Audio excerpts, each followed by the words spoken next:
If you guys remember, a few months ago I did a video where I made strictly sanrio bracelets and bracelets using sanrio patterns. I did get a request a few weeks ago to do a part 2 to that video, but make sanrio Halloween patterns. And after doing some careful research, I kind of discovered that all of the sanrio, or not all, but majority of the sanrio Halloween patterns on Bracelet Book, I've made majority of them. However, I noticed that quite a handful of these Halloween sanrio patterns were actually large enough to be wall hangings, so I decided to pick one and just do an entire knot with me on that instead. So today we are doing a knot with me video and we are making a Halloween sanrio pattern today. Happy Halloween, guys. I'm gonna have the pattern I used linked down below if you guys would like access to it. I'm also gonna link some helpful links down below if you need help making bracelets. This is not a tutorial video, it's just a overall time lapse of me making an entire wall hanging. And let me know what your guys' plans for Halloween are down in the comments. If you're gonna dress up, I wanna know your costume, or if you're gonna do something, whatever, let me know. I wanna know your plans. Anyways, let's get into making this wall hanging. We are on Bracelet Book and we are gonna go ahead and try to find some patterns that we wanna go ahead and make. I did already take a little looky-loo, but I think we can still definitely do it together. And I found it best to just filter by sanrio as the keywords, so let's go ahead and take a look. Okay, we do have this really cute pom-pom pumpkin one that we can make. Oh my gosh, and here we go. So here are a couple of Halloween ones. This one is Miss Kitty and a pumpkin. We have Choco Cat as well. We also have My Melody and Hello Kitty and Kuromi Squishmallow Halloween ones. I also really love this My Melody pattern, but I think it's a little too small to be a wall hanging. It's kind of that like awkward length where it's like too thick to be a keychain but like too small to be a wall hanging. We also have Zombie Kitty. Those ones are really cute. Those ones definitely could be keychains. I actually really like those patterns. I haven't seen those. Those are so cute. I actually really should do a video where I make these sanrio patchwork bracelets. I know My Melody had one that I made already. I made this one, but there's more and they're all so cute. I really should do that more. Unfortunately, a few of these I've already made, like this one I've already made, although I kind of would love to make that again, to be honest. I actually really like that pattern. Okay, well that is pretty much all the patterns. I've looked through all of them and pretty much the ones at the beginning here are the only like ones large enough to be a wall hanging that are also like Halloween themed. And personally, I am in love with this pattern. This pattern is so freaking cute. I love it. I just think it's adorable and I think this is gonna have to be the one that we make. So I'm glad we could pick a pattern. There's still a lot of other really cute patterns I want to make, but this will be the one that we're going to be doing today. So let's go ahead and pick out the colors for this so we can get started on making it. Okie dokie, I have my pattern printed out here and we're gonna go ahead and go over the colors. I am gonna pretty much just follow this pattern exactly and just try to mimic the pattern the best I can. So for my background, I have purple. Oh, fuck, where is it? No. If you guys remember, a few years ago, I made this wall hanging. It's like a little lotus flower thing, and as you can see, there's a lot of purple in the background. My base strings were purple. I actually made this twice. The first time I made it, it looked really bad, so I stopped about here and then I remade it. So a lot of purple that I used in here, and ever since I made this, my purples truly have like never recovered, and they just look like this. They're all like these little bundles of like half-used thread, and it's a mess in there. I know for a fact that these bundles are like different shades, like slightly different shades, but it's like it's not apparent enough to where you can really tell, but like I can tell, but also like I can't at the same time. So I'm just choosing to ignore.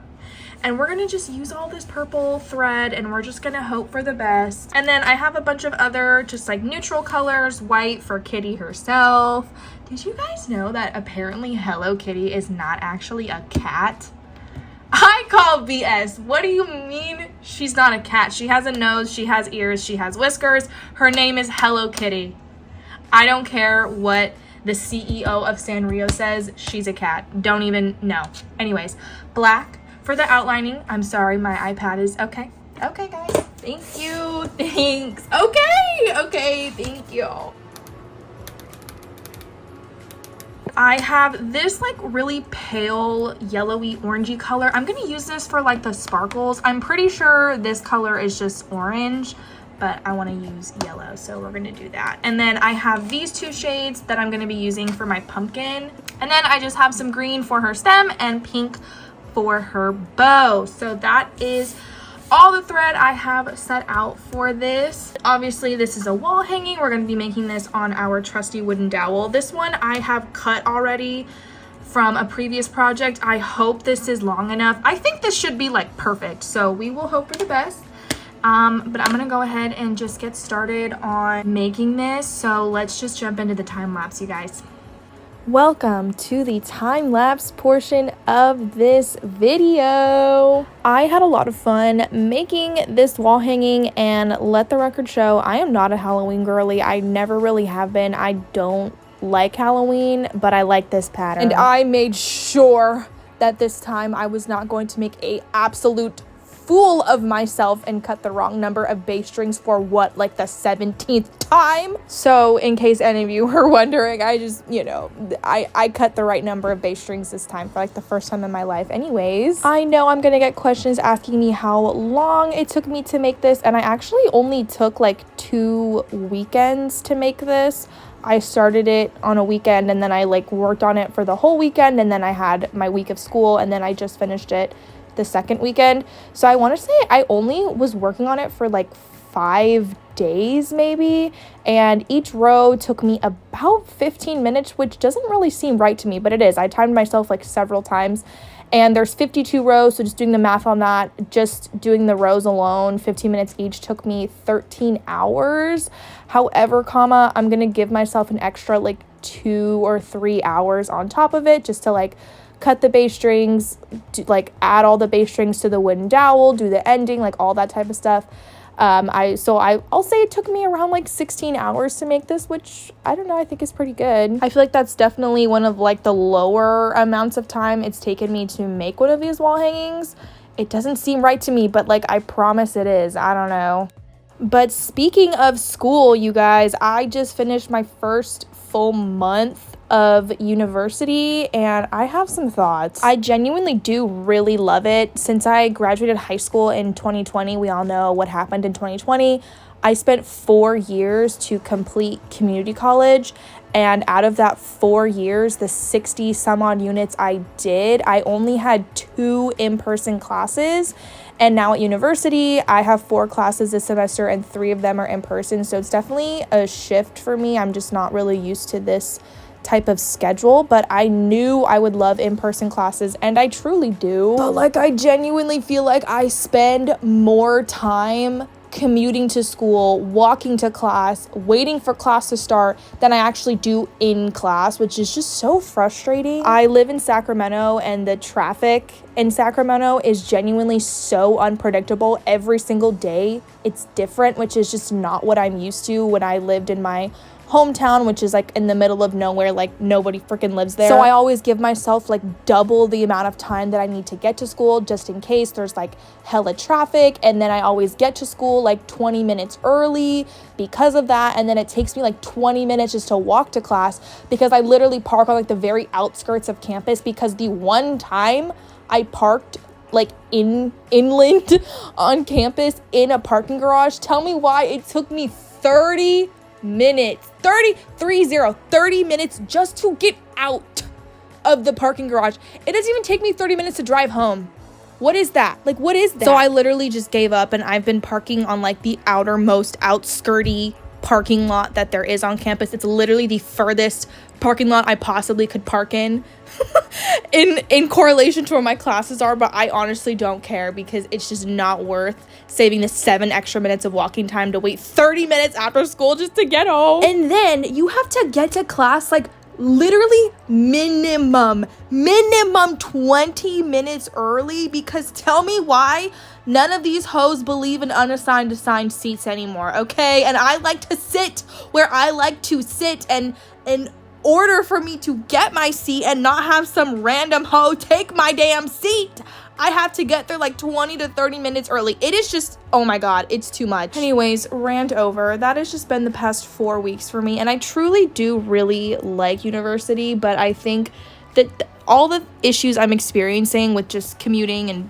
having to get places super early is genuinely just because this university has over 30,000 students on this campus. It's just such a higher capacity than I'm used to. So it's definitely an adjustment. I'm just kind of an introvert, and I'm like, don't look at me, don't talk to me, don't come near me. I don't like people. Like, it's difficult. It's an adjustment for sure. But anyways, I'm definitely enjoying it so far, and it's been going by pretty fast, I feel like, so far as well. And it's been relatively easy, so I'm kind of scared, like, knock on wood, guys, I'm scared I'm gonna jinx it. But anyways, we are wrapping up this time lapse. We are near the very end of this bracelet. I don't know why the time lapse portion for this video is so much shorter than normal. I think when I filmed each clip, I just filmed for a longer period of time, so it's sped up longer, if that makes sense. But yeah, that's it. Okay, bye.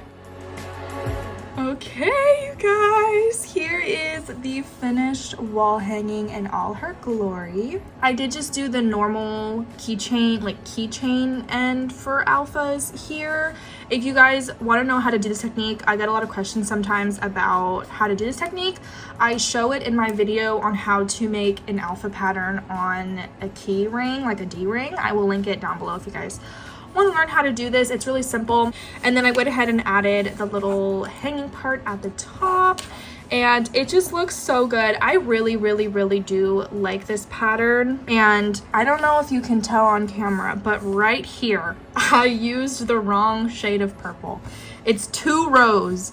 These 2 rows right here are the wrong shade. I don't know if you can notice it at all, but just don't look too closely, you guys. I realized it pretty quickly, and then I switched out to a different purple. So anyways, woo, we're done. Okay, well, once again, here is this finished wall hanging. I actually seriously love how this turned out. I think it looks so good. It is a little bit uneven. It kind of like goes this way a little bit as I made it, but I don't think it's like too noticeable. So I'm very happy with how it came out, and it just, oh, it's so cute. Anyways, thank you guys so much for watching this video. I hope you all enjoyed. Leave any video requests or recommendations or anything you guys want to see down below. I'd love to hear what you think, and I love you guys. I will see you guys in my next video. Bye, guys.